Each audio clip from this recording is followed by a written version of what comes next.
Please join me in giving a warm welcome to Dr. Diane Ravitch.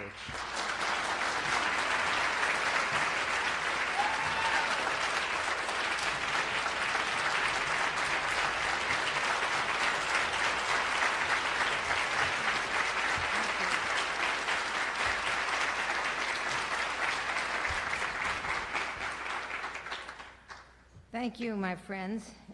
It's always a great pleasure to be here because we give each other hope. And in these dark times, hope is what's most sorely needed.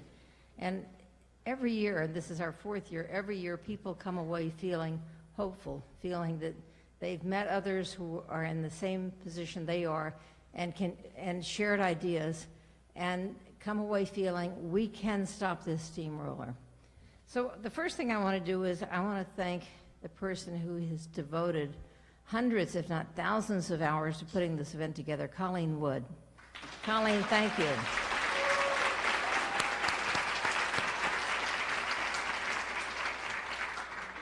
Colleen seems to be online 24/7, and she is a problem solver. I'm very grateful for that, and also for the fact that both Colleen and Carol have learned that they must organize me at every moment or I won't know where I am. I want to quickly introduce the board to you. We have an incredible board, and I'm not going to say a lot about them because I wouldn't have any time for the remarks I prepared. Anthony Cody, you just met. Anthony is co-founder, and it was he who first said back in about 2012, when I don't even think we'd met, he said we were corresponding a lot and blogging back and forth, and he said, you know, we need a PAC. And I said, you're right. So we began to create NPE, but it couldn't be a PAC because it takes years and a lot of money to get a PAC. So we did organize NPE as a C3, which it is. And then eventually, with the genius of Carol Burris, our executive director, we were able to create a C4, which is the political arm of of NPE. And the political arm is able to endorse candidates. Now, we're not a PAC in the conventional sense because PACs usually give people a lot of money. We don't give anybody any money because we don't have any money. What we do give is an endorsement and say, this is the real deal. This is a person who's a real reformer who wants to make schools better, not destroy them and privatize them. So we're able to give we have a process where people are recommended, they have to answer a survey, they're vouched for by people in the local community that we trust, and then we give our endorsement. And people have come to value that because they know that it means something. So Anthony and I created this several years ago, and he was, as you know, a teacher for many years here in Oakland, and now lives in Mendocino County, where his house is one of those that's under threat from these terrible fires. Our vice president and treasurer is Phyllis Bush from Indiana. And I met Phyllis in Fort Wayne, Indiana, where she came up and collared me after a speech and said, I'm from the Northeast Indiana Friends of Public Schools and Public Education. We need your help. And so we have been friends for many years. Phyllis is now battling cancer, and she writes a blog about it. And she is incredibly brave and strong and humorous, and she gives hope to people everywhere in every condition. Thank you, Phyllis.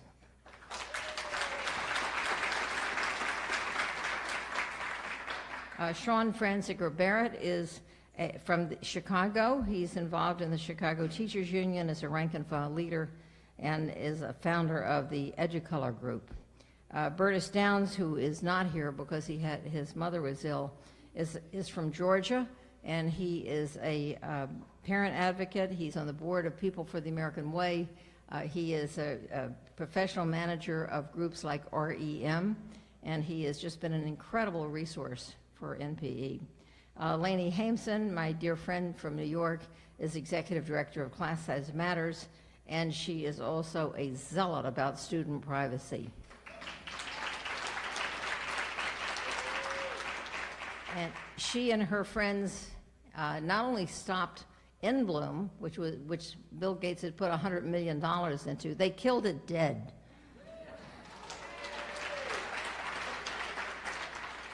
I could go on and on with her accomplishments as a parent advocate in New York City. but we're very happy she's on the board. Mike Matsuda is superintendent of the Anaheim Public High School District.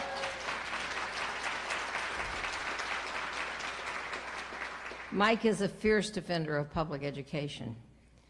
And Mark Miller. Mark is a marketing consultant and an artist and manager and agent to some of America's top companies and rock groups. So you see, we have a lot of rock managers on our board. It's really very helpful. He's also been the president of the Pennsylvania School Boards Association. He's very active in school board politics in the state of Pennsylvania. Julian Vasquez Halig. Julian, are you here? Yes, there he is.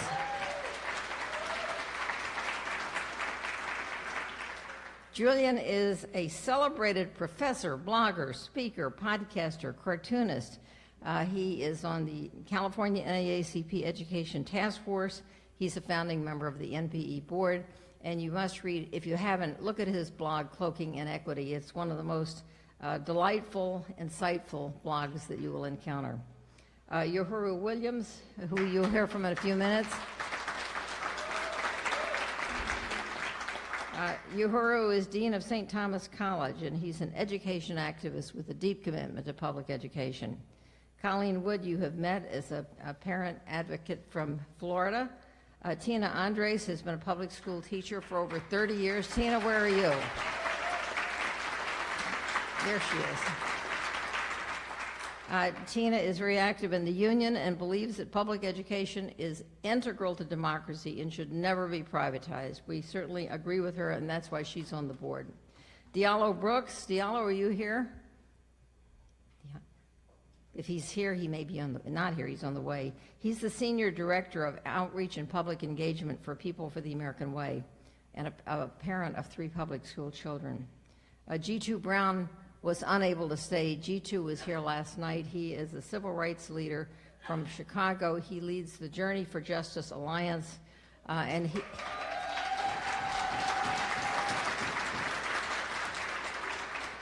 G2 was the leader of the diet hunger strike, which lasted for 34 days. And this was the last open enrollment high school in the Bronzeville section of Chicago. And Rahm Emanuel was set to close it. And because of the hunger strike, they not only didn't close it, they put $14 million into renovating it and making it an even better school.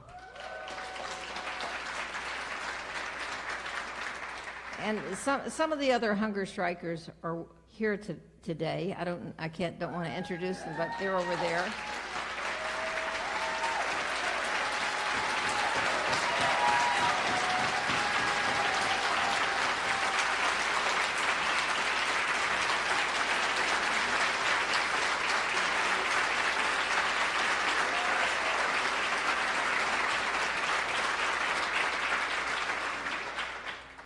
So I want to talk about the power of the individual.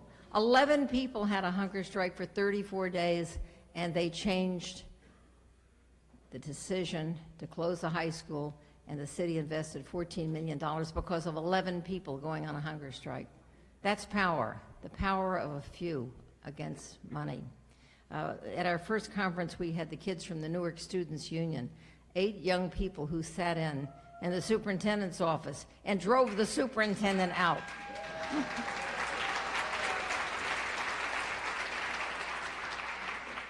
And our newest board member, who couldn't be here today, is Steve Nelson. Steve recently retired as the head of the Calhoun School in New York City, and wants to devote the rest of his life to supporting public education. So we're going to be very helpful, particularly for his help with fundraising, which none of us are all that good about. Our executive director, who was a total genius and brilliant and caring and responsible and always there, and another 24/7 person, is Carol Burris.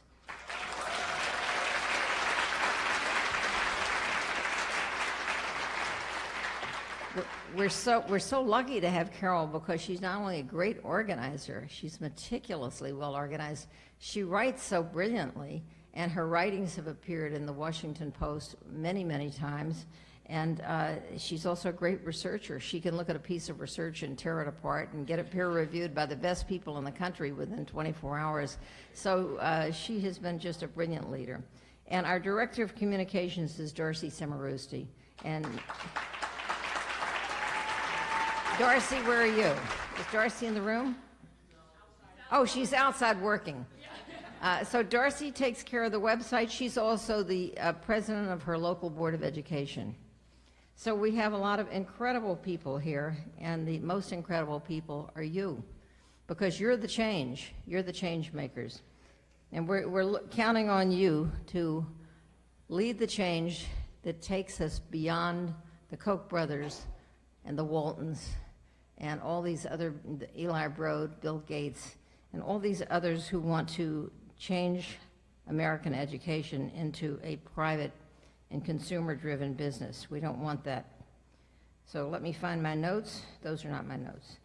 What we hope you will take away today is hope. Take it away tomorrow, too. Hope, hope, hope, because that's what we are most in need of. You know that we started about 4 or 5 years ago, and by last November, after a great deal of effort and no money, we had grown to be 25,000 people, and we were very pleased. We were 25,000 people. It was incredible. And then no, I won't say that. And then Trump nominated this woman, Betsy DeVos, to be Secretary of Education. And we grew almost overnight. We led a campaign against her nomination, and we grew to be nearly 400,000.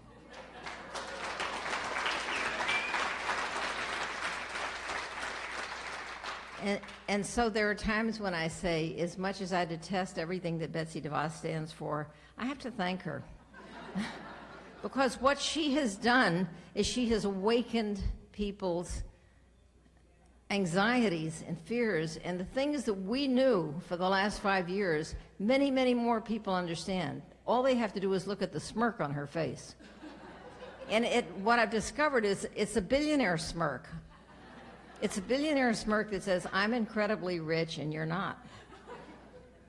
And also that kind of, I don't know enough, I'm Jewish, so I don't understand all these religious sectarianism things, but her particular sect, and Charles Johnson can explain this later, her particular sect says, God chose me to be this rich.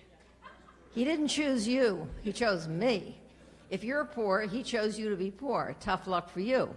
But he chose me to be incredibly superior. And that, every time I see her face, I see the smirk of, I'm a billionaire and I'm chosen and you're not. So that has been very helpful to our cause.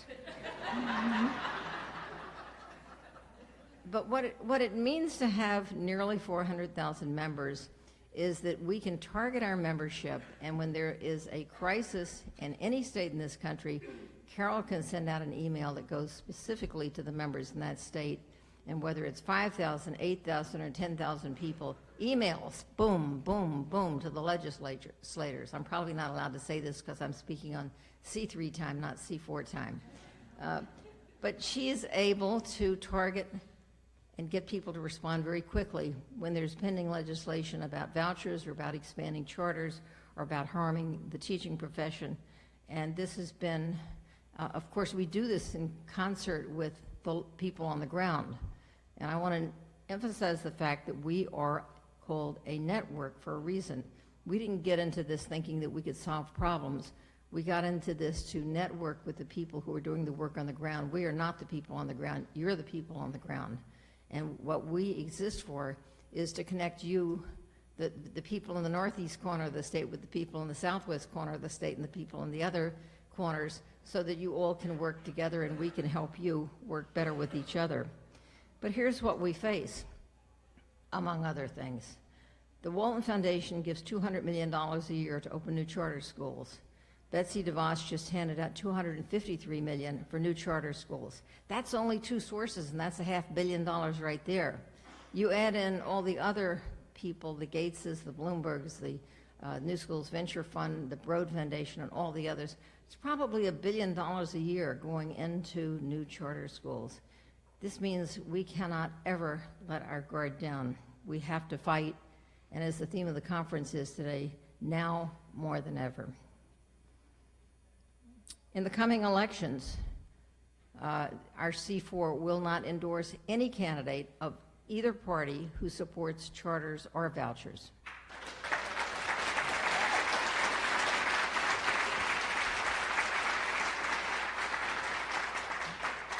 There was recently a primary, a Democratic primary in Virginia, and one of the candidates, they both claimed, well, one claimed to be progressive, and the other said, you know, he was just a moderate Democrat.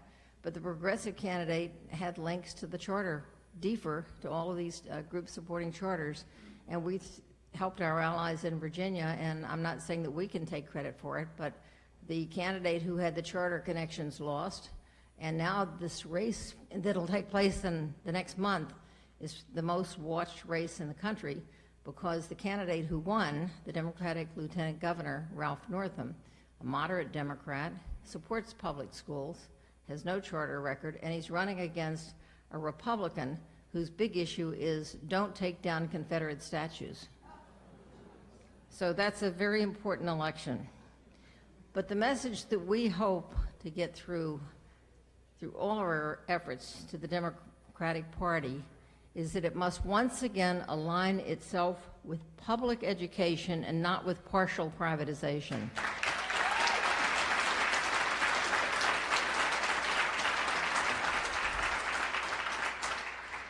So let me just go through some of what our priorities are.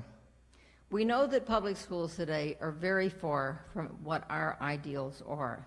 We know that they have been distorted and undermined by No Child Left Behind and now by the Every Student Succeeds Act. I mean, if you think about these two things, they say exactly the same thing. One says No Child Left Behind, the other says Every Student Succeeds, and whoever thinks that a federal law made children do better in school is nuts.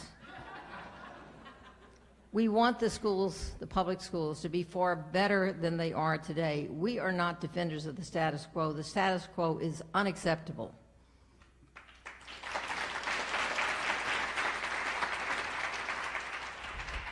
Our first goal has to be to stop privatization because privatization will end public education. So we have to stop privatization. We want to stop the assault on communities of color and the deliberate policy. There is a deliberate policy on the part of the privatizers of stripping communities of color from the democratic governance of their schools.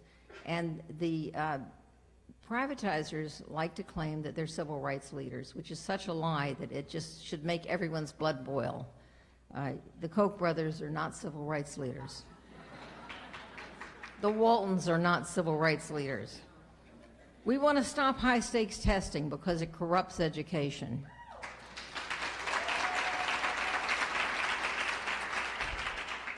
We insist on democratic governance of public schools, and thus we oppose mayoral control and state takeovers of public schools.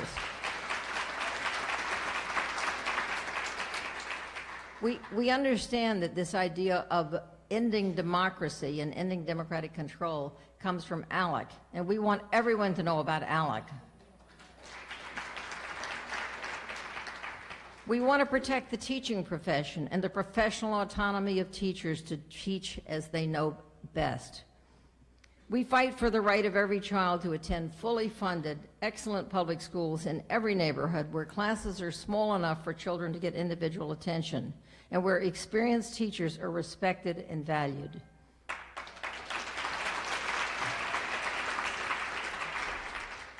We want every child to have an education that's well balanced, that includes not only the basic skills, but also history and civics and literature and math, science, foreign languages, and certainly the arts. Every school should have a well-supplied library with a trained librarian.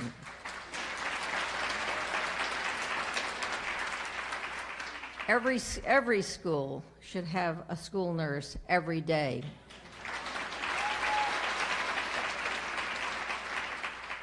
We believe that children, especially young children, should have developmentally appropriate education. We insist that children have time for recess and for play. Children and adults need time to exercise their bodies and their spirits. In Finnish schools, there are 15 minutes of recess for every 45 minutes of instruction. Imagine that. We have state legislatures debating whether to require one period of recess a day. In Finland, they have several recesses every day because children need the break. Children and adults need and deserve the same mental refreshment between classes. We oppose the standardization of children and instruction. We are deeply concerned about the misuse of technology. We're especially concerned about the data mining of children, about invasions of their privacy, about commercial use of their personally identifiable data, and about any efforts to replace teachers with computers.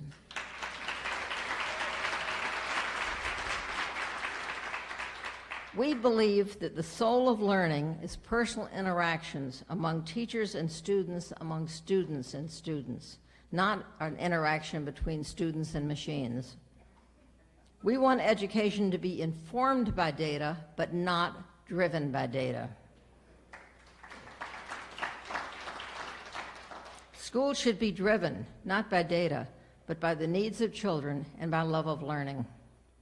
We stand against powerful and well-funded individuals and organizations with deep pockets, but on our side, we have some things that they do not have.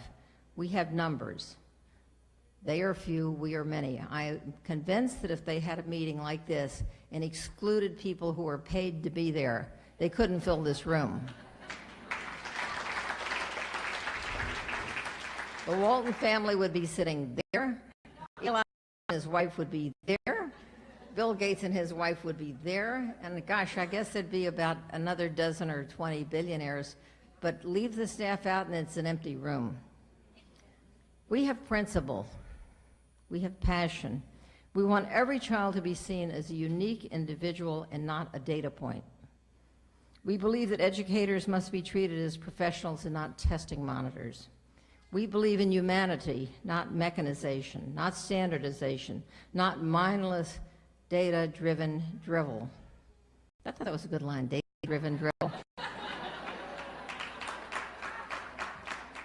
We will prevail because we are on the right side of history. Join with us, stay with us, fight with us. Public education is a fight for survival. Our mission is to awaken every citizen to the threat to take away what belongs to all of us. Thank you so much.